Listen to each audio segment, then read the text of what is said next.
Hele dünen seninleydik, seherecen beraber gezirdik. Gözlerine baktı gözlerim, dodağımda dondu sözlerim. Hele dünen cesaretsiz oldum, sevirem demene korktum. Sen bakıp hasta hasta gülürdün, ben ise derdinden ürdüm. Hele dünen seninleydim, bugünü hatiremde itirem. Dünen ben susup gittim, indi geceler boyu fikirliyem. Hele dünen seninleydim, bugünü hatiremde itirem.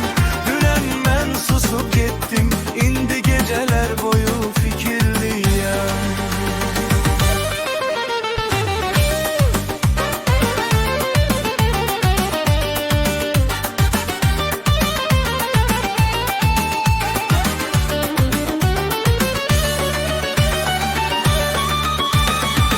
Sevirem seni diyebilmedim, hayalımda sene tokunuram. Elə dünen mən seninleydim, bu gece şekline bakıp yatıram. Elə dünen adım adım izleyirdim kölgeni, sana baktım. Biraz yakın olsaydın mənə bəs idi, amma bütün dünya dünen dar idi. Elə dünen benim yüreğimde, sana ait cümleler kalbimde.